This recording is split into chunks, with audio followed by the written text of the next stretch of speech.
मेरे सभी दर्शकों को नमस्कार। मैं Satyanarayan Chaudhary, chief trainer, international horticulture innovation and training centre, Durgapura, Jaipur.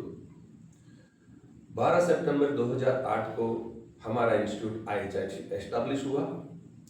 वो PPP मोड के ऊपर बना था। वहाँ जो हमारी ज़मीन थी राजहंस की थी, Rajasthan horticulture and nursery society. जो हमारे को टेक्निकल नो हाउ दिया वो PTC प्लस हॉलैंड नीदरलैंड ने दिया। PTC प्लस का मतलब है प्रैक्टिकल ट्रेनिंग सेंटर हॉलैंड। और जो हमारे को फाइनेंशियल सपोर्ट 2009 से 14 तक किया वो DACL Shri Ram fertiliser group ने किया। तो हम ये कह सकते हैं कि हमारा इंस्टीट्यूट IHIC PPP मोड के ऊपर 12 सितंबर 2008 को एस्टैब्लिश हुआ। हम लोगों का जब यहाँ पर चयन किया गया IHIC के अंदर तो एडवर्टाइजमेंट हुआ, हॉलैंड के एक्सपर्ट आए, राजस्थान गवर्नमेंट के एक्सपर्ट्स बैठे और उसमें चयन हुआ। चयन के बाद में हमें हॉलैंड भेजा गया प्रैक्टिकल ट्रेनिंग सेंटर के ऊपर और वहाँ पर 1 महीना 5 दिन का ट्रेनिंग प्रोग्राम किया।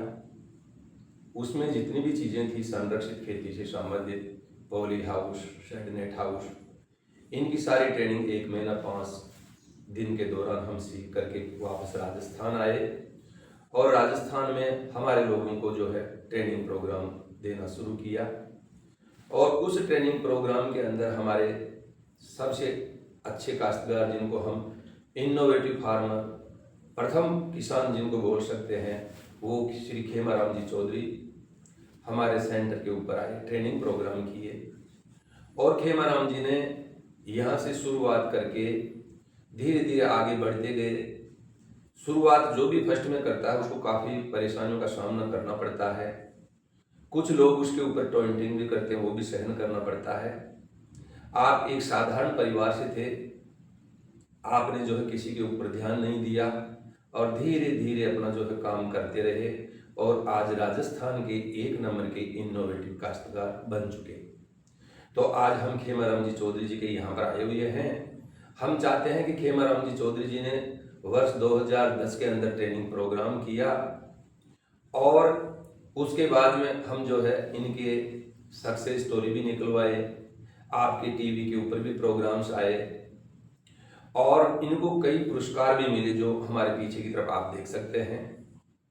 धीरे धीरे यूट्यूब के ऊपर भी आप आए और हमारे इंस्टीट्यूट के चेयरमैन जो आज की तारीख में विशाल राजन साहब है, प्रिंसिपल सेक्रेटरी एग्रीकल्चर, वो IHIC के चेयरमैन है। उन्होंने कहा कि हमारे जो इस टेक्नोलॉजी के, ग्रीन हाउस टेक्नोलॉजी के अच्छे काश्तकार है उनका हॉल ऑफ फेम तैयार किया जाए, यानी एक बड़ा कमरा हो, इसके अंदर हमारे जो प्रोग्रेसिव फार्मर है, नवाचारी कृषक है, उनके बायोडाटा उसके अंदर लिया जाए। तो हम इसी कार्य को करने के उद्देश्य से खेमाराम जी के यहाँ पर आए। यहाँ पर एग्रीकल्चर में कभी कोई बात गलत नहीं हो सकती, रिस्क और अनसर्टेनिटी हमेशा बना रहता है, लेकिन सच्ची बात जो भी होती है वो किसानों के सामने पुटअप की जाती है।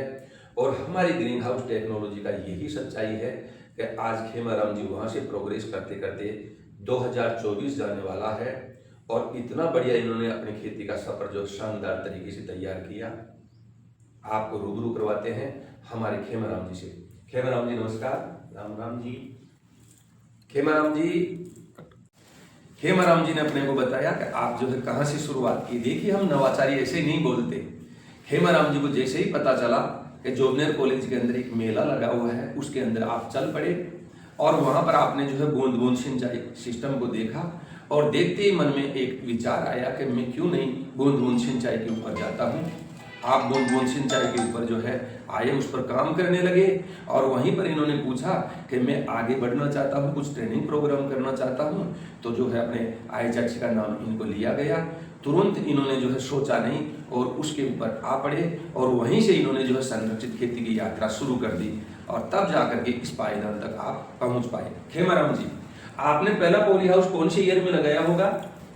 सर मैंने 2011 में मेरे को इस नई तकनीकी के खेती करने के एवज में आत्मा के द्वारा उसी साल 2011 में मेरे को सम्मानित किया गया और उसी साल मेरा मेरे हिसाब से 2011 या 12 में मेरा इजराइल जाने का दौरा हुआ और मैं इजराइल पहुंचा और इजराइल से वापस लौटते ही मेरे को हमारे वैज्ञानिकों ने और हमारे जो ट्रेनिंग प्रोग्राम देते थे उन्होंने कहा कि आप इस तकनीकी में घुसे, इसमें बहुत अच्छा पैसा है। तो मैं 2012 में मेरे हिसाब से मेरा पहला पोलियो हाउस लगा और मैंने लगाने के बाद में मेरे विभाग के कृषि अधिकारियों ने मेरे को बुला करके, कुछ हमारे मंत्रीगण भी थे उस मीटिंग में, उन्होंने हमारे को समझाया कि आप कम से कम 20-25 किसानों को और समझाइए।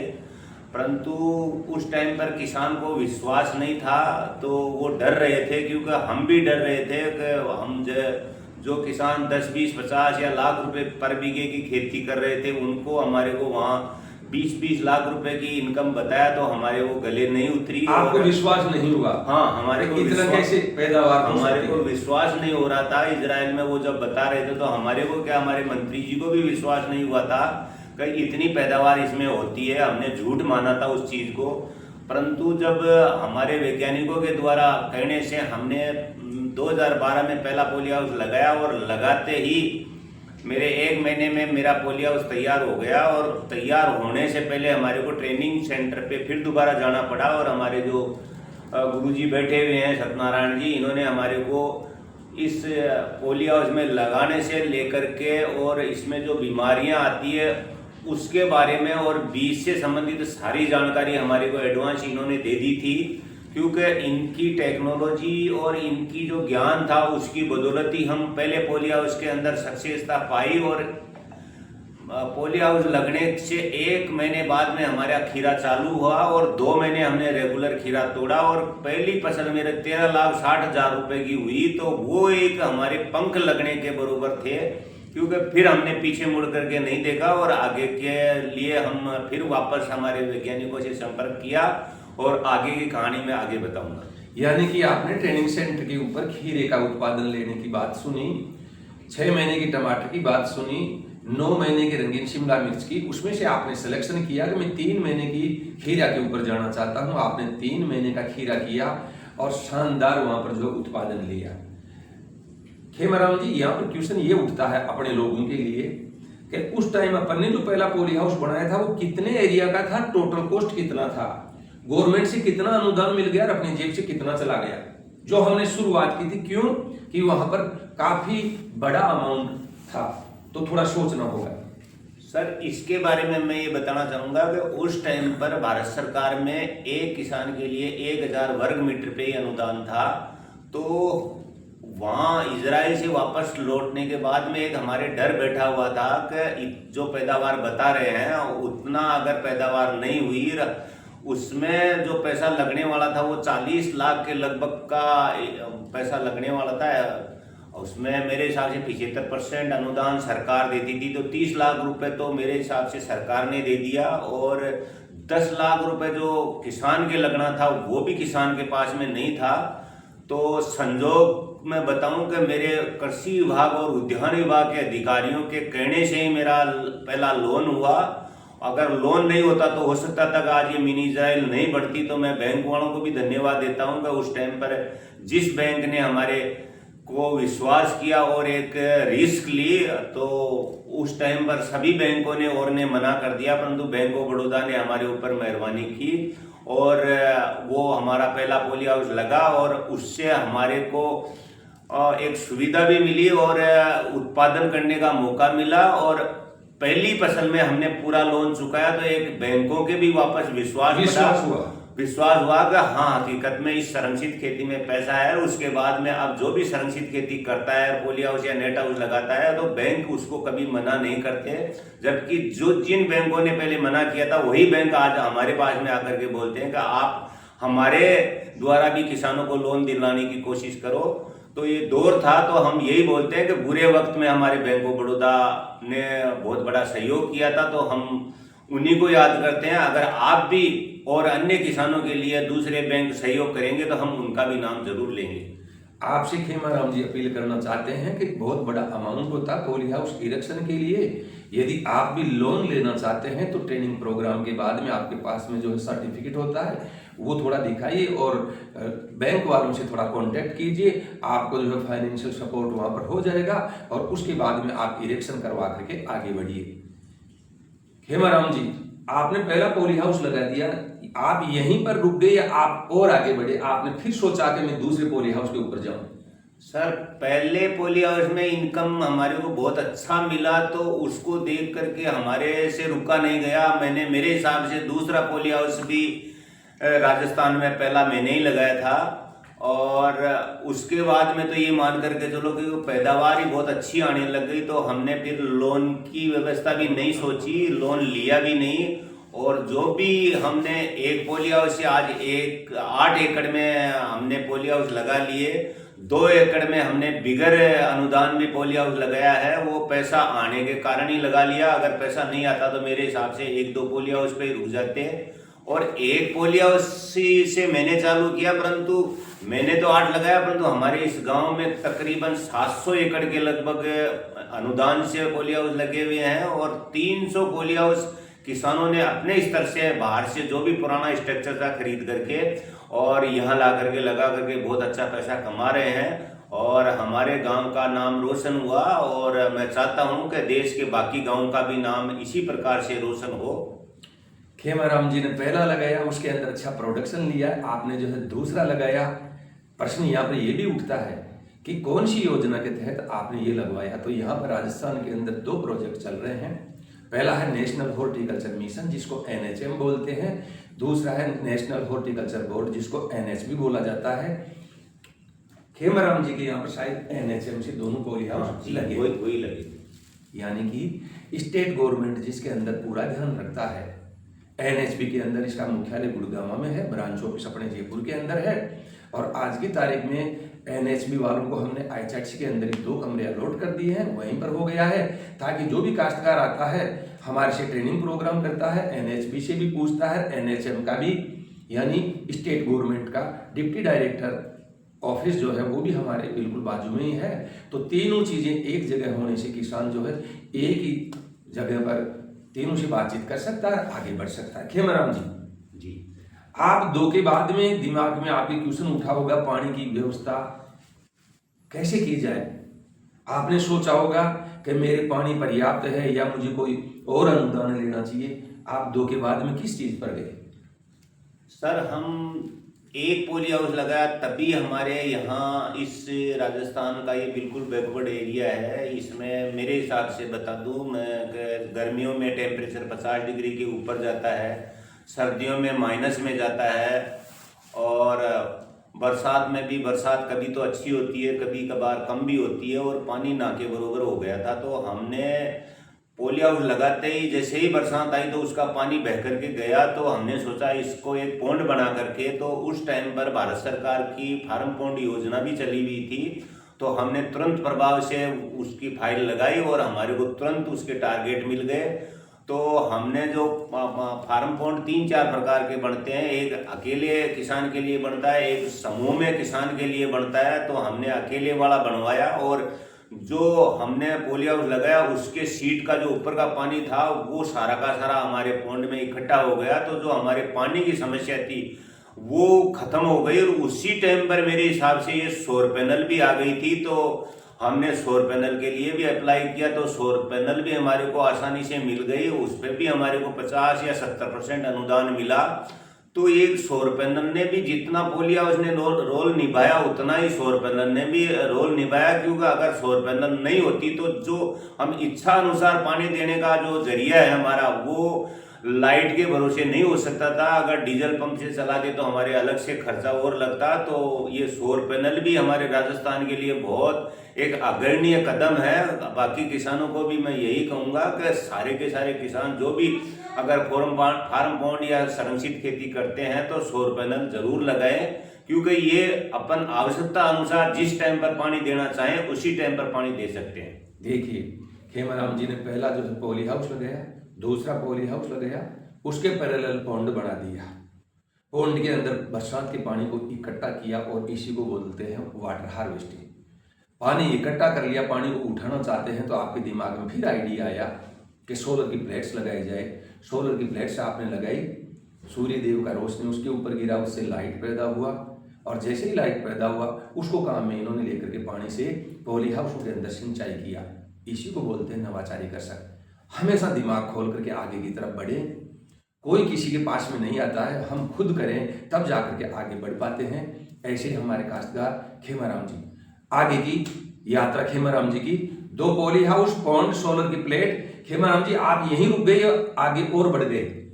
सर मैं यहीं नहीं रुका कि आज मेरे 4 हेक्टर ज़मीन है और मेरे 2 एकड़ से चालू करके फिर मैंने 2 एकड़ में खुद का पॉली हाउस लगाया और उसके बाद में 2-3 हमारे परिवार के नाम से पॉली हाउस लगाए। तो तकरीबन आज मेरे 8 एकड़ में खुद के हैं और मेरे परिवार के भाई परिवार में भी मतलब तकरीबन 30 या 32 पॉली हाउस लग चुके हैं। कुछ अनुदान से हैं, कुछ बिगर अनुदान है। कि एक समय था कि जब मैं पहला पॉली हाउस लगाया था तब मेरे पिताजी मेरे फाउंडेशन बढ़ने के लिए मना कर दिया था, और वही पिताजी 2 साल के बाद में इसकी इनकम देख करके जो पैदावार हुई उसको देख करके उन्होंने मेरे को बोला कि बेटे आप इसमें इतनी अच्छी पैदावार होती है तो आप अपने भाइयों के क्यों नहीं लगा देते। तो मैंने फिर भाइयों से रिक्वेस्ट की कि अच्छी पैदावार के लिए वो भी तुरंत तैयार हो गए और उन्होंने भी लगाया। और आज तो पूरा गाँव की सोच ये हो गई कि हम बाहर ओपन की खेती करें नहीं, जो भी करें वो संरक्षित रूप में ही करें। परंतु अब सरकार के पास में इतने टारगेट है नहीं क्योंकि हर किसान को वो इसके टारगेट पूरे कर सके। तो मैं सरकार से भी अनुरोध करता हूं कि अच्छा पैसा आता है, अच्छा लोगों को रोजगार मिलता है, तो इसमें जितना आप अनुदान दे सके उतना देने की कोशिश करें, जिससे किसान के पास में पैसा आएगा, सरकार में भी पैसा जाएगा और देश का उत्थान होगा। यहाँ पर खेमाराम जी ने सरकार से भी जो है अपील की है कि थोड़ा सा टारगेट बढ़ाया जाए, सभी लोगों को जो है अनुदान दिया जाए, तभी जो है हमारे राजस्थान का, हमारे देश का उद्धार होगा। और यही वास्तविकता भी है। खेमाराम जी ने जो है आगे और पॉली हाउस लगाए और उनके पैरेलल फिर नया पॉन्ड बना दिया, और उस पॉन्ड को शायद आपने कच्चा रख दिया और प्लास्टिक की पन्नी से ढक दिया। इधर जो पहला पॉन्ड बना था वो पक्का बना दिया, बरसात के पानी को वहां पर इकट्ठा किया, वाटर हार्वेस्टिंग की। जो दूसरे पॉली हाउस लगाए उनके पैरेलल जो है पॉन्ड बनाया, उसमें पॉलीथीन का सेट लगाया। और उस पर भी क्या आपको अनुदान मिला? जी सर, मेरे को जो प्लास्टिक का मैंने बड़ा पॉन्ड बना करके प्लास्टिक लगाई उस पर भी मेरे को अनुदान मिला। वो समूह में मिला, हमारे 4-5 परिवार के सदस्य के नाम से जमीन में वो लगाया। और अब तो हमने 3 या 4 मेरे फार्म पॉन्ड है, तो मैं जहाँ भी पॉली हाउस का पानी गिरता है वहीं पॉन्ड बना करके, और मेरे ही नहीं हमारे इस मिनी इजराइल में जितने भी पॉली हाउस बने हुए हैं उस सबके पास में फार्म पॉन्ड बने हुए हैं कि वर्षा जल को बूंद बूंद को इकट्ठा करके और उसी को बूंद बूंद सिंचाई के माध्यम से यूज में लेते हैं। यहाँ बिल्कुल भी पानी खत्म हो चुका है, मतलब 1 या 2 नोजल का पानी चलता है और वो भी 500 फीट गहराई से मिलता है। अगर उसकी गुणवत्ता जांचे तो वो पानी फसल के लायक है भी नहीं, परंतु हम उस पानी को वर्षा जल में मिला करके कुछ हमारा जुगाड़ करते हैं। अन्यथा हम ज़्यादातर वर्षा जल के ऊपर ही निर्भर रहते हैं, और वर्षा जल को अगर टाइम से इकट्ठा कर ले, कुछ अपने मकान, छत या बाड़ा जो भी टीन सेट हो उसको सब पानी को इकट्ठा करके अगर पॉन्ड में इकट्ठा कर लिया जाए तो मेरा मानना है कि 1 एकड़ में खेती करने वाला आदमी अपने घर का और अपने जो पशु बंधने वाले बाड़े या जो भी टीन सेट है उसका पानी इकट्ठा कर लेगा तो उसकी दोनों फसल, उसको कुएं की जरूरत ही नहीं है, अंडरग्राउंड पानी देने की जरूरत ही नहीं है, वो उसी पानी से 2 फसल आराम से कर लेगा। और कई किसान ऐसे हैं जिनके पास में कुआं या ट्यूबवेल है ही नहीं, वो केवल फार्म पॉन्ड से ही खेती कर रहे हैं। वो उदाहरण भी आपको यहाँ 2-4-5 किसान मिल जाएंगे। खेमाराम जी का मानना है कि पानी की एक एक बूंद को इकट्ठा किया जाए, एक एक बूंद बहुत इम्पोर्टेंट है। और आपने बता दिया कि जो भी अपना मकान है, जो भी अपने पशुओं को रखने के बाड़े वगैरह है जिसके ऊपर टीन शेड डाला जाता है उसके पानी को भी स्टोर किया जाए। और बरसात का पानी एक डिस्टिल वाटर का काम करता है प्लांट्स के लिए, उसका पीएच भी ठीक रहता है, ईसी भी ठीक रहता है। और मुख्यतः पॉली हाउस के अंदर ईसी का ध्यान रखा जाता है। हमारे पॉली हाउस इरेक्शन करने वाले लोग सबसे पहले मिट्टी और पानी का जांच करवाते हैं और उसके अंदर पीएच और ईसी को चेक करवाते हैं। और पानी का ईसी स्पेशली विशेष रूप से देखा जाता है, वो पानी का ईसी बरसात वाले पानी के अंदर अच्छा रहता है। और किसान फिर आगे बढ़ जाता है। खेमाराम जी के यहाँ पर 4 पॉली हाउस, 2 बड़े बड़े पॉन्ड, सोलर की प्लेट लग गई। खेमाराम जी आगे बढ़ते हैं तो इनसे न सुन के मैं ही बता देता हूँ, क्योंकि हमारे इनोवेटिव फार्मर है। आप बोलते हैं सर ये जो पॉली हाउस आपने बताए इनका नाम था naturally ventilated sawtooth tropical poly house.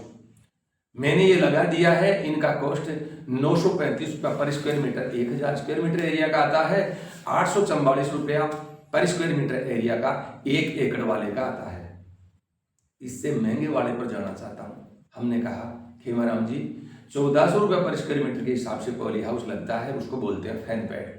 Khemaram जी ने टाइम को वेस्ट नहीं किया और तुरंत इसके ऊपर आ पड़े और पॉली हाउस का इरेक्शन करवा दिया। और वो पॉली हाउस खेमाराम जी के यहाँ पर 56 लाख रुपए का बना, जो किसानों के लिए बहुत बड़ी बात थी। राजस्थान के एकमात्र काश्तकार खेमाराम जी, जिनके यहाँ पर पहला फैन पैड पॉली हाउस लगा, 56 लाख रुपया टोटल खर्चा आया और शायद आपको 50% वहाँ पर छूट मिली।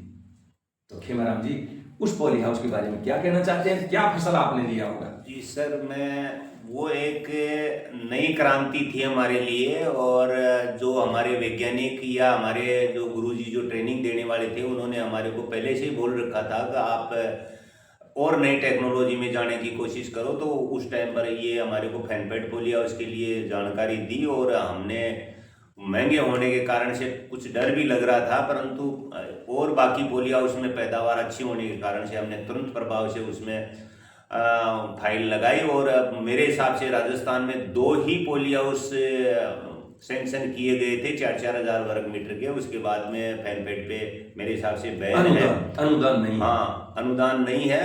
तो हमारे को उसमें हम गर्मियों में और सर्दियों में उसको गर्म कर सकते थे और गर्मियों में उसको ठंडा कर सकते थे। इसमें पैदावार भी हमारे को बाकी जो साधारण पोलिया थे उनसे ज़्यादा मिली, और बीमारियों का प्रकोप भी उसमें ना के बरोबर रहा, क्योंकि उसमें ह्यूमिडिटी ना के बरोबर रहती थी।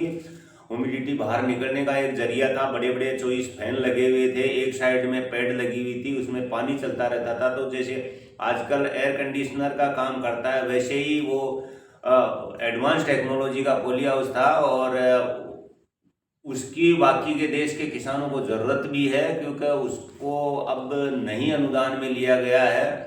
और अभी मैं जब नीदरलैंड में एक पूरा हाईटेक टेक्नोलॉजी से पोलिया हाउस, जिसमें कृत्रिम लाइटें, कृत्रिम तापमान को टेम्परेचर मेंटेन करने की सुविधा, सब कुछ, बीमारियों को बायोलॉजिकल कंट्रोल, सारा का सारा सिस्टम देख करके आए हैं।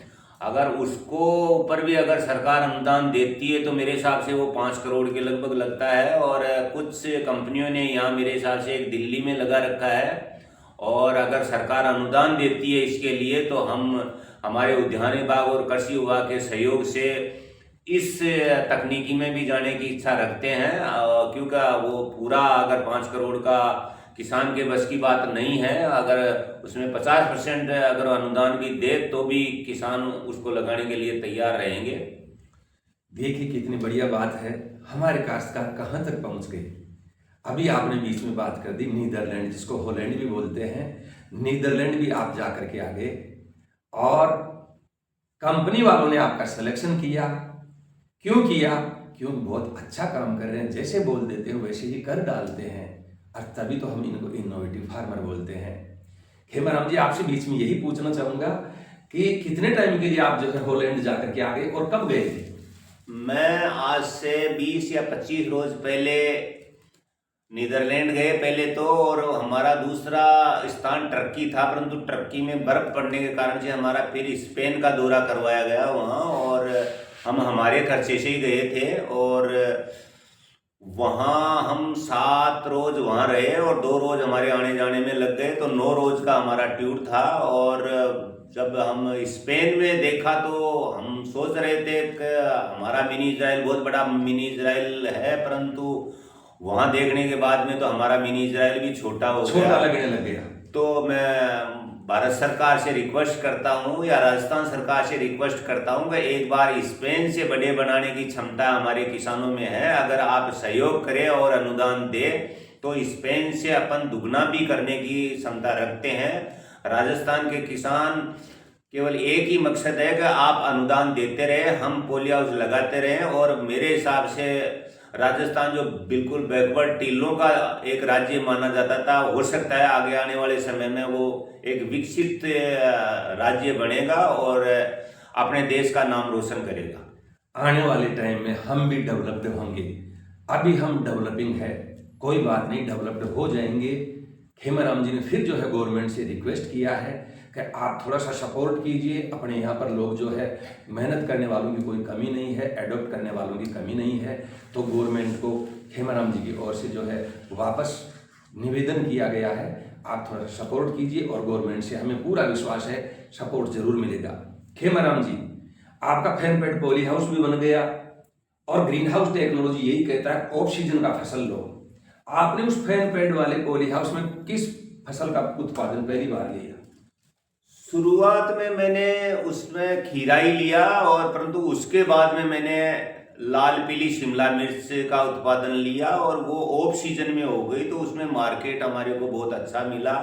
उस टाइम पर 125-150 रुपये किलो का मार्केट था, जो आज से 10 साल पहले बहुत बड़ा मायने रखता था। 100 रुपये या 125 रुपये किलो का भाव। आज तो मेरे हिसाब से अभी इस साल तो हमने 300-350 रुपये किलो भी शिमला मिर्च बेची है।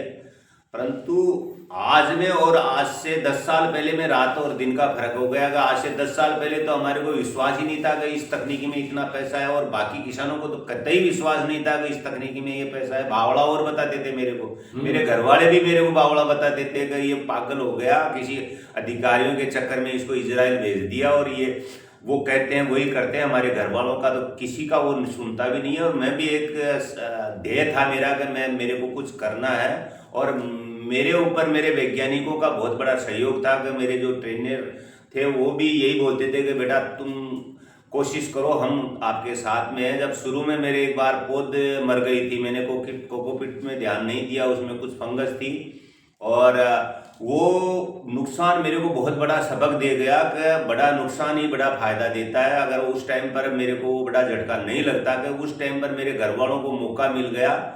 हकीकत में ही मतलब मेरे से रोज लड़ाई झगड़ा होना, ये तो रोज की बात हो गई, परंतु मैंने किसी की नहीं सुनी और मेरा एक ही मकसद था कि मेरे को कुछ करके दिखाना है। और मेरे जो भी उद्यान विभाग और कृषि विभाग और जो ट्रेनिंग देने वाले गुरुओं का मेरे ऊपर आशीर्वाद था, और वो सफल हुआ, और सफलता के कारण ही आज जो ये मिनी इजराइल बना है वो आपके सामने है। ठोकर खाते हैं तभी सीखते हैं। खेमाराम जी को नुकसान लगा, लेकिन आपने जो हार नहीं मानी और उससे सबक लिया और फिर वापस नए सिरे से किए। दिक्कत ये आई कि प्लास्टिक का ट्रे लिया, नारियल का बुरादा डाला। नारियल का जो बुरादा जिसको कोकोपीट इंग्लिश के अंदर बोला जाता है, उसमें कंटामिनेशन था। आपने सीड डाल दिया, आपका सीड जर्मिनेट नहीं हुआ। उस टाइम में काफ़ी महंगा सीड आता था, आज भी काफ़ी महंगा है।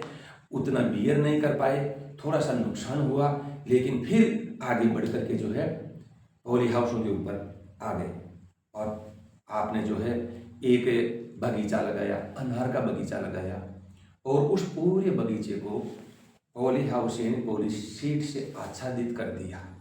उसके बीच में जो जगह बची उसके अंदर छोटी छोटी क्यारियाँ बनाई।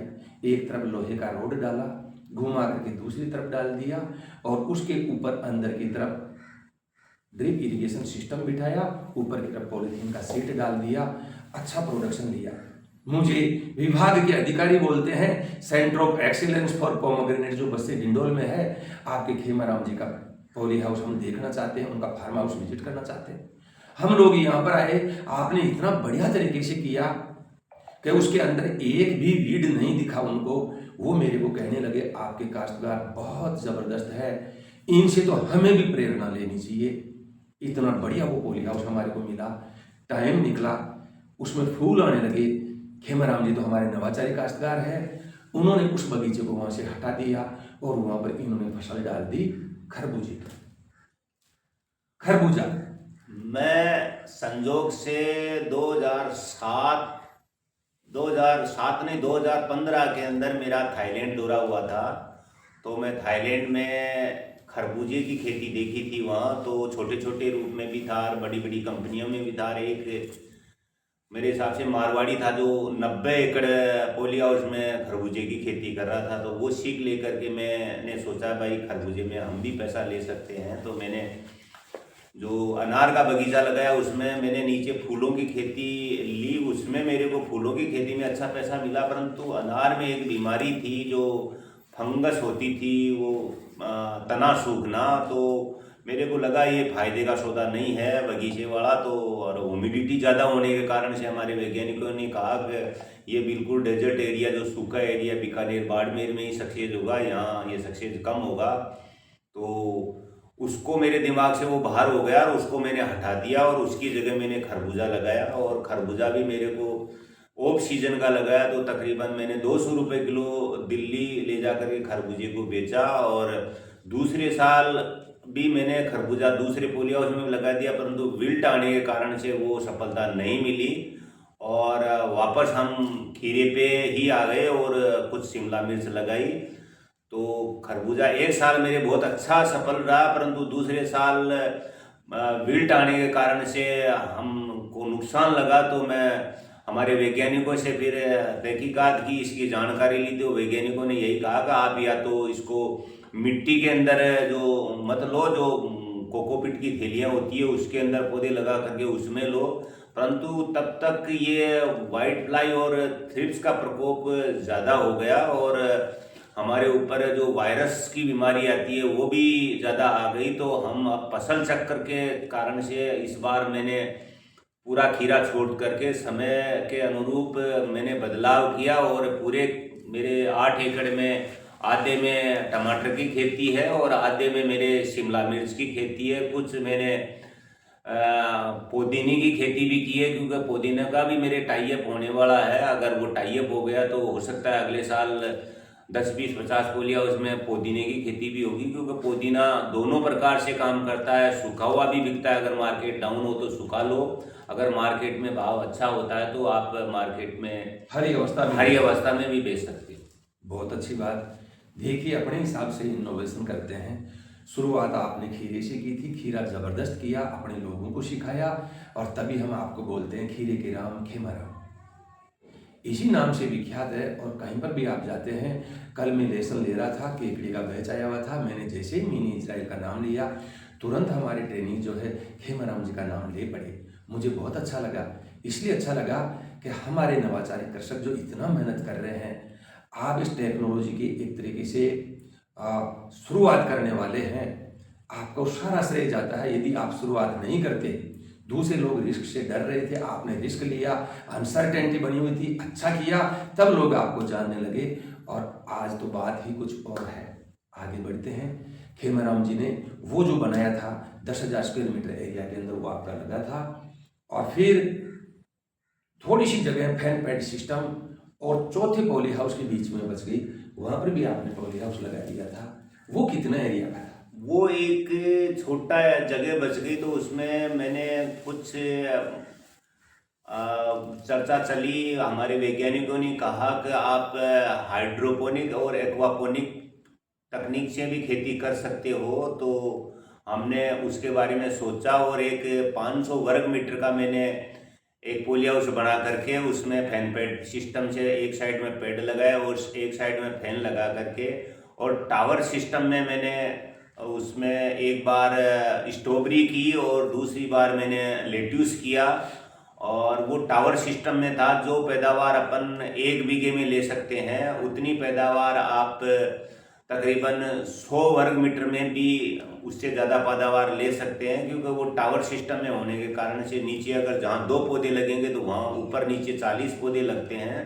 परंतु उसमें खीरे या वो शिमला मिर्च वाली फसल नहीं होगी, उसमें जो भी छोटी फसल लगने वाली होती है, जैसे स्ट्रॉबेरी हो गई या लेट्यूस हो गया या और कोई सुगंधित फसलें, जैसे जीरा हो जाएगा उसके अंदर, तो ऐसी फसलें हैं। और वो मतलब हाइड्रोपोनिक अभी तक हमारे हिंदुस्तान में सक्सेस नहीं होने का कारण यही मानता हूँ कि ज़्यादातर ये हाइड्रोपोनिक लगाने तक का तो ज्ञान देते हैं विदेशी जो भी आते हैं वो, परंतु इसमें जो तकनीकी ज्ञान है, जो पीएच और ईसी जो मायने रखता है, जो खाद का इसमें शेड्यूल जाना चाहिए पीपीएम के अंदर, उसकी जानकारी अभी तक हमारे पास में है नहीं। हम कोशिश कर रहे हैं, हमारे जो गुरुबंद हैं उनसे रिक्वेस्ट करते हैं कि एक सेशन ऐसा भी चलाएं, क्योंकि अब संरक्षित खेती बहुत लंबी चौड़ी हो गई और इसमें कुछ समस्याएं भी आ रही है। तो इससे संबंधित एक सेशन ऐसा चलाएं, सभी जो संरक्षित खेती करने वाले किसान हैं उनको बुला करके इसके माइक्रो न्यूट्रिएंट्स के बारे में, या फिर जो भी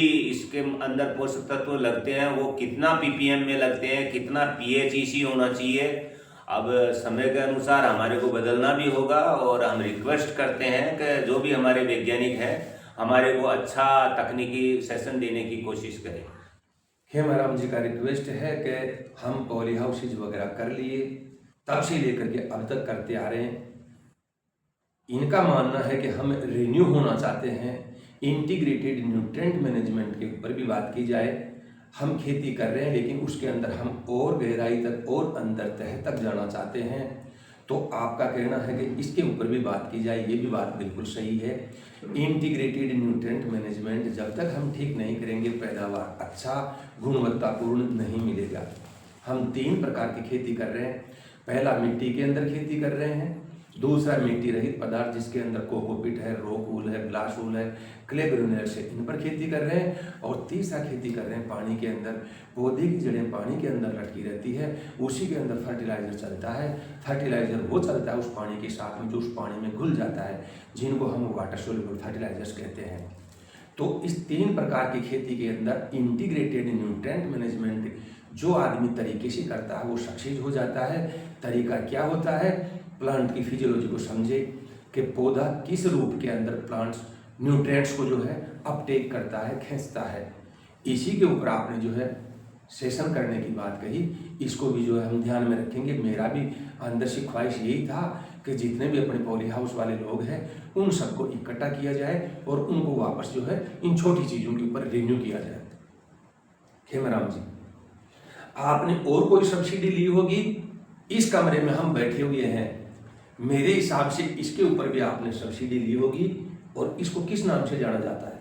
जी सर, ये पैक हाउस है और ये सब्जी की ग्रेडिंग पैकेजिंग करने का एक जरिया होता है। सरकार इसके ऊपर भी अनुदान देती है और मैंने ये पैक हाउस उसी टाइम पर लगा लिया था और इसका मैंने कभी भी दुरुपयोग नहीं किया। जो भी या तो इसमें सब्जी पैकेजिंग होती है या फिर जो हमारे आने वाले जो गेस्ट होते हैं उनकी, या जो भी हमारे कंपनियों के द्वारा जो कोई छोटी मोटी मीटिंग करते हैं उसके लिए ही यूज में होता है। और इसमें जो ये पर्दे और शीशे लगे हुए हैं, इसका कारण मैं बता दूं कि एक बार हमारे यहाँ अशोक गहलोत मुख्यमंत्री जी यहाँ आ रहे थे, तो उस टाइम पर इसका थोड़ा सा हमारे उद्यान विभाग और कृषि विभाग के अधिकारियों के कहने से इसमें पर्दे वगैरह या शीशे का ये गेट लगाया था। तो वो खर्चा मेरा खुद का हुआ था, इसमें कोई सरकार का खर्चा नहीं था।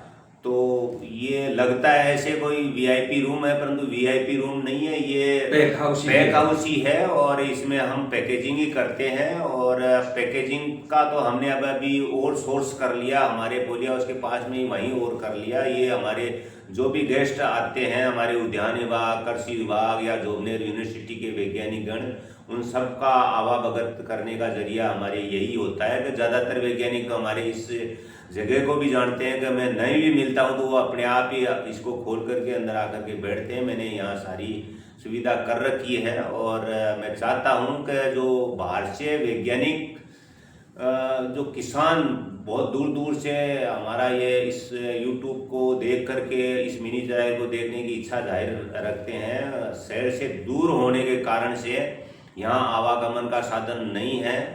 और मैं रिक्वेस्ट करता हूँ भारत सरकार से कि हमारे आसपास कोई पंचायती स्तर पर किसानों के लिए एक ट्रेनिंग सेंटर की घोषणा और कर दे। तो मैं हमारे गुरुजी से भी रिक्वेस्ट करता हूँ कि गुरुजी एक बार यहाँ जो बाहर दूर दराज से जैसे नेपाल या मतलब गुजरात, हरियाणा या पंजाब के किसान ज़्यादा आते हैं, तो उन किसानों को यहाँ ठहरने की व्यवस्था, या वो ये बोल करके आते हैं बैग लटका करके, भाई हम यहाँ रह करके 10-20 रोज ट्रेनिंग लेने की कोशिश करें, तो हमारे पास में उनको रहने करने की या खाने की व्यवस्था नहीं है। तो भारत सरकार चाहे तो एक ट्रेनिंग सेंटर हमने रिक्वेस्ट जोबनेर यूनिवर्सिटी के वाइस चांसलर बलराज सिंह जी ये भी की थी, तो उन्होंने भी हमारे को आश्वासन दिया है कि हम अगले सेशन में आपके ज़रूर यहाँ एक ट्रेनिंग सेंटर चालू करवाएंगे और उसमें हमारे वैज्ञानिक भी साथ रहे और हमारे कुछ जो अच्छे कृषक हैं वो भी सब मिल कर के हमारे इस मिशन को आगे बढ़ाएं। जो हमारे अभी जो समस्याएं आ रही है थ्रिप्स और वाइट फ्लाई और माइट की, उनका समाधान भी अभी हम नीदरलैंड और स्पेन में देख करके आए हैं कि वहाँ बायोलॉजिकल कंट्रोल ज़्यादा यूज में ले रहे हैं और वो कोपर्ट कंपनी का है, तो वो हम भी ले सकते हैं, ज़्यादा महंगा नहीं है। वो एक बार लगाने के बाद में बार बार में हमारे को ना कोई केमिकल स्प्रे करना पड़ेगा, ना कोई फंजीसाइड देने पड़ेगी और अच्छी टेक्नोलॉजी है। अभी पहले तो हमारे को विश्वास नहीं था भाई उससे पूरा कंट्रोल हो जाएगा, परंतु हमने हमारी आंखों से देखा है। हम 10-15 किसान गए थे, पर उसमें पंजाब हरियाणा के किसान भी कुछ थे साथ में, तो सभी ने उस चीज़ को अच्छा माना है। और हमारे जो गुरु वंदन है उनसे भी मैं रिक्वेस्ट करता हूँ जो ट्रेनिंग देते हैं वो एक सेशन बायोलॉजिकल कंट्रोल के ऊपर भी रखें, जिससे कीट को कीट खाने वाला भक्षक कीट होता है और उसी से हमारे सारी बीमारियों का खात्मा होता है। तो बहुत उम्मीद है हमारे को, और हमारे अभी जो हमारे विभाग के अच्छे अधिकारियों की पॉजिटिव सोच होने के कारण से इस बायोलॉजिकल कंट्रोल को उपलब्ध कराने में कोई ज़्यादा दुविधा नहीं होगी, क्योंकि हम जिस अधिकारी से बात की उसी अधिकारी ने हमारे को यही आश्वासन दिया, बेटा बहुत अच्छी चीज़ है, आप बायोलॉजिकल की बात करते हो, केमिकल से दूर हो रहे, तो बहुत अच्छा टेक्नोलॉजी है और हम तुरंत प्रभाव से आपको ये उपलब्ध करवाने की कोशिश करेंगे। कुछ टेम्परेचर का वो बता रहे थे, परंतु मेरे हिसाब से टेम्परेचर का उतना नहीं होगा, क्योंकि वहाँ टेम्परेचर ज़्यादा यहाँ और वहाँ में ज़्यादा फर्क नहीं है। जब इजराइल अपने राजस्थान सर का टेम्परेचर वाला देश है, तो वहाँ ये बायोलॉजिकल कंट्रोल सक्सेस हो रहा, तो यहाँ भी हो सकता है। तो थोड़ा सा हमारे वैज्ञानिक इस बायोलॉजिकल कंट्रोल के लिए ज़रूर ध्यान दें। इंटीग्रेटेड पेस्ट मैनेजमेंट, समन्वित कीट प्रबंधन। आपका मानना है कि यहाँ पर एक ट्रेनिंग सेंटर हो, राजस्थान के अंदर हॉर्टिकल्चर का एकमात्र ट्रेनिंग सेंटर है IHIC। इसी प्रकार का ट्रेनिंग सेंटर यदि इस मिनी इजराइल के आजू बाजू में भी बन जाए, तो जो बाहर से लोग मिनी इजराइल को विजिट करना चाहते हैं, यहाँ पर ट्रेनिंग करना चाहते हैं, उनका रेजिडेंशियल ट्रेनिंग प्रोग्राम यहीं पर हो जाए। आजू बाजू में पॉली हाउस लगे हुए हैं, अलग अलग प्रकार के इंसेक्ट भी होंगे, उनमें अलग अलग प्रकार की डिजीज भी होगी, तो वो करके सीखना चाहते हैं, उसके लिए आप रिक्वेस्ट कर रहे हैं, वो भी चीज़ हो तो हमारा एक यहाँ पर स्पोर्ट और नया जो है डेवलप होगा। ये भी बहुत अच्छी बात है, हमारा गवर्नमेंट जो है इसके ऊपर भी ध्यान दे और ये डेवलप हो तो बहुत ही अच्छी बात रहेगी। पास का पास में जो काश्तकार जा करके पूछ लेगा, अपने इंसेक्ट डिजीज को कंट्रोल करेगा। खेमाराम जी, आपने पहले बता दिया, लेकिन अपने दर्शकों को वापस बताना चाहते हैं कि अपने पास में टोटल जमीन कितना है, आपके हिस्से में टोटल जमीन कितना आ रहा है, कितना बीघा? मेरे हिस्से में 4.5 हेक्टर जमीन मेरे यहाँ पास में अभी 4.5 हेक्टर 4.5 हेक्टर जमीन, मतलब 18 बीघा पक्का जमीन मेरे पास में है। और इस तकनीकी में घुसने के बाद में मैंने शहर के अंदर भी 2-3 प्लॉट ले लिए हैं, और अभी जो निवाई बनस्थली है उसके पास में भी हमने 35 बीघा ज़मीन खरीदी है, उसमें 2-3 पार्टनर हैं हम, तो हम वहाँ भी ये संरक्षित खेती चालू करना चाहते हैं, परंतु उसमें हम एडवांस टेक्नोलॉजी का पॉली हाउस या वो संरक्षित खेती करना चाहते हैं जो नीदरलैंड में और स्पेन में हो रहा है। और हम आशा करते हैं कि हमारे को कोई प्रोजेक्ट के रूप में भारत सरकार एक प्रस्तुति दे कि आप एक करके दिखाओ, जिससे हमारा मनोबल बढ़े और हम उस जगह पे एक मिनी इजराइल और बनाने की इच्छा रखते हैं। और हो सका भगवान ने सहयोग दिया तो हम मिनी इजराइल बना करके रहेंगे। और बाकी के किसान भी जो हमारे इस मिनी इजराइल में जो संरक्षित खेती कर रहे हैं, उनका भी बहुत बड़ा हमारे लिए सहयोग रहा है कि उन्होंने जो भी हमने कहा, शुरू में ज़रूर वो डरते थे, परंतु अब उनके वो डर निकल चुका है कि हर तकनीकी के लिए वो सीखने के लिए वो उसको अपनाने के लिए तैयार हैं। और जब हमारे सारे के सारे अधिकारी हमारे ऊपर मेहरबान है, तो हमारे को कोई रोकने वाला है ही नहीं, हिंदुस्तान सिरमौर बनेगा। बहुत अच्छी बात। 4.5 हेक्टर जमीन और उस जमीन को केवल मकान वाली जगह को छोड़ दिया जाए तो पूरी तरह से संरक्षित संरचनाओं से आच्छादित कर दिया। ऐसे हमारे काश्तकार खेमाराम जी जो टेक्नोलॉजी को वहाँ पर सीख करके और यहाँ पर अडॉप्ट किए और इतना लार्ज स्केल के ऊपर आप चले गए, और ऐसा ही मिनी इजराइल बनाने के लिए आप जो है निवाई साइड के अंदर भी जगह खरीद करके वहाँ पर भी अपनी कोशिश कर रहे हैं। ज़रूर आप कामयाब होंगे। इन्हीं शुभकामनाओं के साथ में हम जो है खेमाराम जी से विदा लेते हैं, और आपके साथ में जो है इनके पॉली हाउसेज हम आपको अलग अलग स्ट्रक्चर जो बनी हुई वो भी दिखाना चाहेंगे। तो हम चलते हैं फील्ड में पॉली हाउसेज और उनमें अलग अलग प्रकार का ग्रुप देखने के लिए। जय हिंद साहब। खेमाराम जी पॉली हाउस में लेकर के जाते हैं और पॉली हाउस के अंदर जो टमाटर की फसल उगा हुआ है उसके बारे में यहाँ पर जानकारी साझा करते हैं। खेमाराम जी बता रहे हैं कि ये जो मैंने टमाटर लगाया है ये 6 महीने का फसल है। इस फसल को सहारे की जरूरत होती है, इसलिए हमने इनके धागे लगाए हैं। आप ये जो वाइट कलर के देख रहे हैं ये धागे हैं, इन धागों को नीचे बांध दिया गया है रस्सी के सहारे और ऊपर वायर पर ले जाकर बांध दिया गया है। जैसे जैसे पौधे बड़े होते जाते हैं वैसे वैसे इन पौधों को बाहर निकल करते जाते हैं, पौधों को सहारा मिलता है।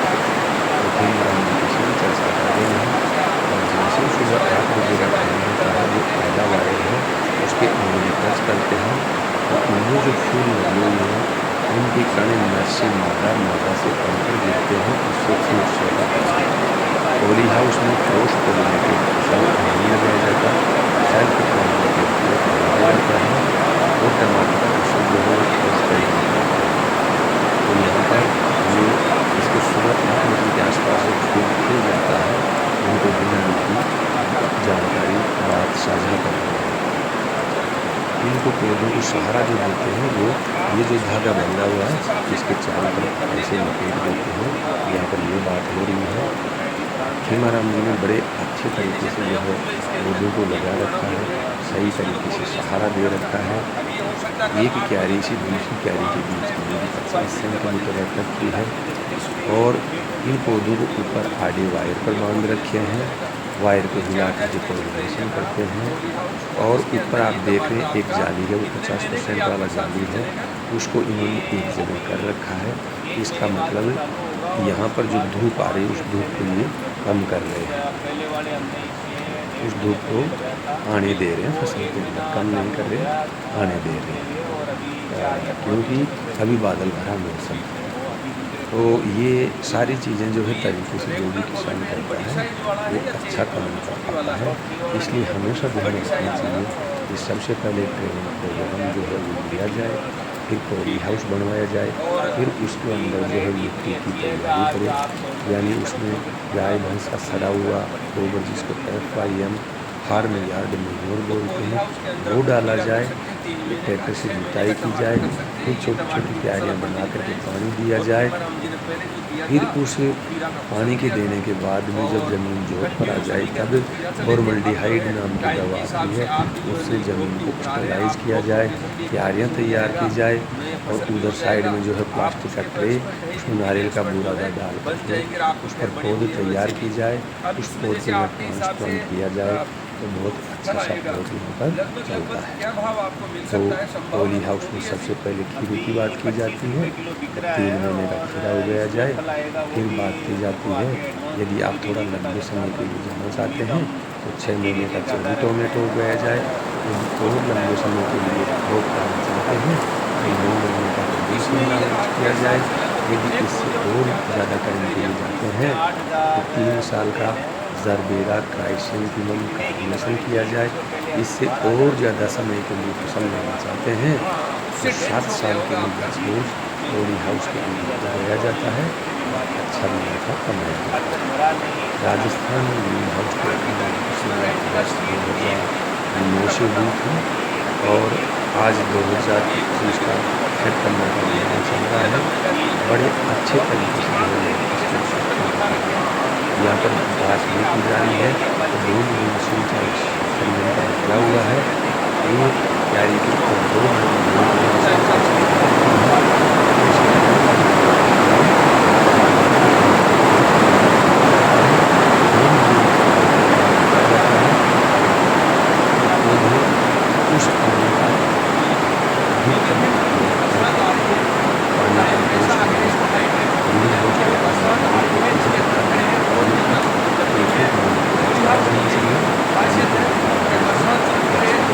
पानी का सिस्टम से काम करते हैं।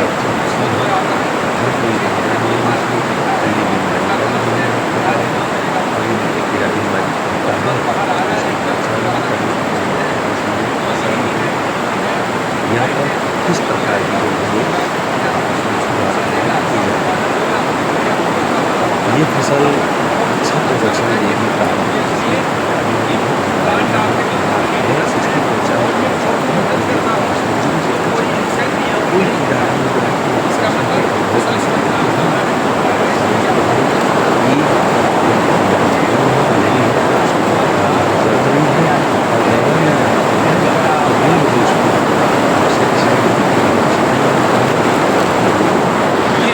नहीं होता है। तो हाँ चालू है आवाज। पॉली हाउस के अंदर आप अलग अलग प्रकार का फसल जो है ले सकते हैं। एक मिनट रुकना, एक बार और चेक करूँ मैं इसका अभी। अच्छा फायदा उठा सकते हैं। रुकना एक मिनट। यदि हम दूसरे पॉली हाउस की बात करते हैं तो पॉली हाउस नंबर 2 हिमारा मिलिया, जिसमें टमाटर की फसल की हार्वेस्टिंग हो रही है। ये लेडीज काम करने वाली है, जाएगी, फिर इसका ग्रेडिंग होगा और ग्रेडिंग और पैकिंग जब किया जाता है तो कंज्यूमर आवश्यकता के अनुसार छोटे साइज, मीडियम साइज या बड़ी साइज के जो है टमाटर मिलता है। यहाँ पर ये जो है इनका दूसरा वर्कर है, ये भी लगभग जो है मिक्स वाले हैं, छोटे भी इसके अंदर है और बड़ी भी है। और आप इसको कहाँ रखोगे? इस ढेरी के ऊपर रखोगे। उधर ढेरी बना रखे हैं, उस ढेरी के ऊपर जो है ये इसको डालने जा रहे हैं और यहाँ पर फिर ये ग्रेडिंग और पैकिंग यहाँ पर कर देंगे। ये यहाँ पर टमाटर को एक बड़े जगह इकट्ठा सिस्टमेटिक कर ढंग लिए से हैं। यहाँ पर लाया आप जाता है। सिस्टम से करना चाहते हैं तो बाहर कर सकते हैं, जो डिमांड है उसके हिसाब से लेकिन क्योंकि ये काम करने वाले लोग एक बार पॉली हाउस में आ गए तो ये बाहर नहीं जा रहे हैं। बार इस पॉली हाउस का प्रोडक्शन ये है। यहाँ पर जो लेबर काम करती है वो कर रही है, आपके निर्देशन में करती है, आप जैसा बना दें वैसे वो काम रंग के आधार पर कीट बीमारी लगाए तो उस आधार पर कोई निश्चित हो रखा है तो उस आधार पर हो। तो ऐसे ही इन सभी बातों का ध्यान रखते हुए सभी को आधार मान करके ग्रेडिंग पैकिंग करके और मंडी में पहुंचाना चाहिए। एक अच्छा जो है अपने को किसान को रेट मिलता है। यहाँ पर ये टमाटर है, ये पूरी तरह से राइट नहीं हुआ है, इसको थोड़ा टाइम लगेगा। ये एक साइज़ के हैं, इनका रेट आपको सही मिलने वाला है। तो किसान यानी कि आप अपने एक पॉली साइज हाउस के में आधार पर या ग्रेडिंग करते खुले में हैं। ओपन में इस जो भी साइज प्रोडक्शन और आता है उसका ग्रेडिंग करे, पैकिंग करे, मार्केट के लिए डाले और उसका अच्छा पैसा कमाए। ये यहाँ पर अलग अलग इन साइज सबको वाले एक दिन टमाटर आप लगाया जा रहा है। ये देखा जा रहा है। अब आप देखिए पॉली हाउस के अंदर जब इसका टमाटर ज्यादा फसल मिलेगा या लगा इसका ज्यादा मिलेगा, रोज उसका प्रोटीन मैनेजमेंट किया जाता है। ये आधे भाव में जाती है, लेकिन इसको भी आपको बेचना इस पड़ेगा। प्रोडक्शन इसको का तोड़ने का क्या जो है कारण रहेगा? एक गुणवत्ता टूट गई, और क्या इसका अपने आप टूट टेस्ट गई या इनके कुछ साथ में अलग ही दूसरा है। लगा हुआ था? यहाँ पर ये प्रोडक्शन उसमें भी लगा हुआ ज़्यादा था, आता है तो क्योंकि ढकी हुई जगह है। इस ढकी हुई जगह के अंदर कार्बन डाइऑक्साइड का कंसनट्रेशन रात में बनता है और दूसरे दिन परसेंटेज ज़्यादा होता है, इसीलिए ये प्रॉपर उत्पादन कोऑर्डिनेशन पर नहीं होता, ज़्यादा उसकी आता है। वजह से थोड़ा सा शायद तो उसको कार्य हर एक चीज़ को बारीकी से देखते हुए यदि आप आगे की तरफ बढ़ते हैं तो अच्छा रहता है। ये साइज प्रॉपर और जो है लेकिन आप आपने उसको हार्वेस्ट कर टेक्नोलॉजी लिया, को अपनाने ये में हार्वेस्ट हो आगे जाता है बढ़ने में तो सक्सेस दूसरा जो हो फूल पाते है हैं। उससे फल बनता है, यहाँ पर फूल टमाटर के मेटेरियल बारे उसमें में जाता बताया है जा रहा है और कि वो इसका अपना प्रॉपर साइज हार्वेस्टिंग लेता कैसे है। करना यही चाहिए, अच्छे काश्तकार छोटा भी है, बड़ा भी है, फुल लगभग साइज का आज की तारीख हो में जाए, कितना पिगमेंटेशन आप यहाँ से कंप्लीट हो रवाना जाए, करेंगे मंडी के तब लिए? उस टमाटर का मंडी के लिए जो 40 से है 50 हार्वेस्टिंग पर करना डे चाहिए। जा रहे हैं। ज़्यादा जल्दी तोड़ने से यदि दूर 15-20 भेजते दिन हैं से तो कोई 40 से दिक्कत नहीं, 50 लेकिन कैरेट, पास की एक कैरेट मार्केट का में वजन भेजते कितना हैं तो होगा? 20 पिगमेंटेशन से 22 नहीं हो पाता 20 से है, 22 किलो एक टमाटर कैरेट के पूरा अंदर पक वजन नहीं होता है। पाता आप है। अंदाजा कभी कभार लगाइए कंज्यूमर जो है उसको 40 से कैरेट 45 नहीं कैरेट लेते हैं। जो है वो इस्तेमाल अभी में पूरी जा तरह रहा से है। राइट नहीं भाव हुआ अभी है, आज की तारीख में लेकिन आपको कुछ क्या लोग मिल रहा है? ऐसे जो जिनको कच्चे टमाटर चाहिए उसको भी ले लेते हैं। फिर भी अपने को किसान यानी को जो 24 है रुपया डाउन है चाहिए और कि हाईएस्ट आपका टमाटर 35 रुपया पर को केजी के साइज हिसाब का से हो आपका जाए, प्रोडक्शन जा रहा है। पिगमेंटेशन यानी कि यानी एक कलर अच्छा सा पकड़ ले, अमाउंट यहाँ पर तब उसको पूरी हार्वेस्टिंग संभावना करना है। चाहिए। और हार्वेस्टिंग में किसी एक चीज़ ये पर भी किसान है इस कि तरीके से थोड़ा काम सा करता है डंठल तो छोड़ा फायदा जाए, ले सकता है। वो अभी डंठल रहने बरसात से चल रही है, उसकी फिजियोलॉजी टाइम थोड़ी सर्दी धीमी का है, रहेगी और लेकिन फिर जल्दी भी इस से वो पॉली खराब हाउस के अंदर हम नहीं अभी हो देख रहे हैं कि पाएगा। वर्कर्स काम तो कर रहे यहाँ हैं, पर उनको टमाटर कोई का जो टेंशन नहीं है, हार्वेस्टिंग भीगने किया का हुआ है जरूरत नहीं है, उसके अपना काम ऊपर करते रहेंगे, विस्तार फसल से को कोई चर्चा दिक्कत की नहीं जा है, रही है। पॉलिनेशन में कोई दिक्कत दूसरे नहीं लोग है, भी जो है इसी फ्रूट्स बात जो है को सुनते हैं, सड़ने का दिक्कत नहीं है, अपनाते हैं, फूलों के कोई गिरने का गलती जो दिक्कत है नहीं है। उनकी तरफ से ये इस नहीं हिसाब होने से जो देते, काम करते हैं किसान को वो अच्छा जरूर आगे पैसा बढ़ते मिले। हैं। आज हम यहाँ आए हुए हैं, बरसात भी जो है आना स्टार्ट हो गई है, तो देखिए हम पौड़ी की तरफ आपको लेके चलते हैं। पानी अच्छा गिर रहा है, पॉली हाउस की छत के ऊपर पानी इकट्ठा होकर के, दूसरा है कि पॉली हाउस की छत भी धुल गई।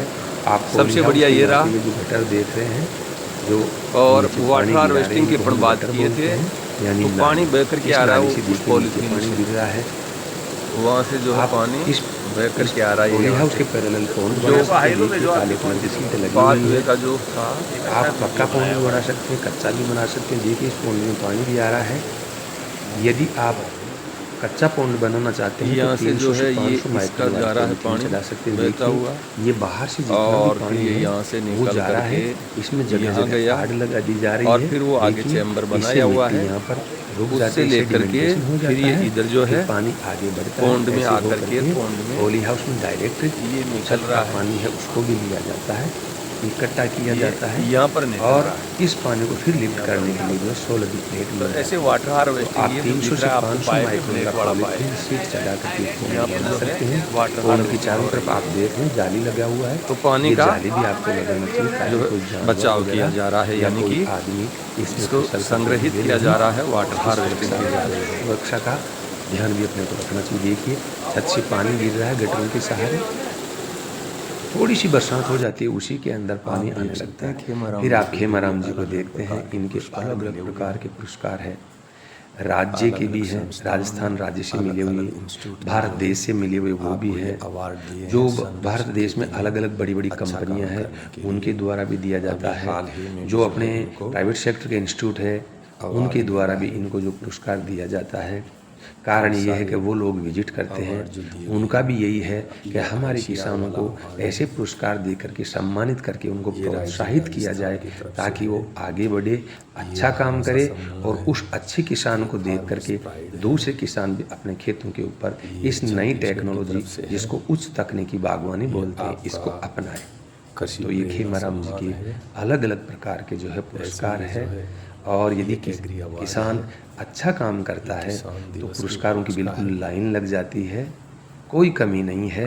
आदमी ईमानदारी से काम करे, आगे बढ़े और जो है अपना नाम रोशन करे, अपने गांव का, तहसील का, जिले का, राज्य का, देश का नाम रोशन करे। और ऐसा किसान करेगा तो हमारा भारत देश जो विकासशील देशों की श्रेणी में आता है, डेवलपिंग कंट्रीज की श्रेणी में आता है, वो विकसित देशों की श्रेणी में यानी डेवलप्ड कंट्रीज की श्रेणी में आने लगेगा।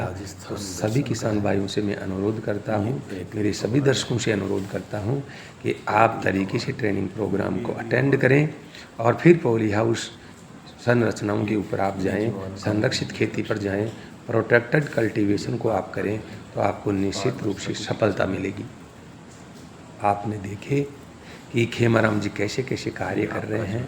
आप भी यदि हमारी इस ग्रीन हाउस टेक्नोलॉजी के ऊपर आना चाहते हैं तो हमारा सेंटर है international horticulture innovation and training centre, Durgapura Jaipur. यहाँ पर आप पधार सकते हैं और मैं सत्यनारायण चौधरी चीफ ट्रेनर, आप मुझसे मिल सकते हैं, योजनाओं का फ़ायदा ले सकते हैं। राम राम सा।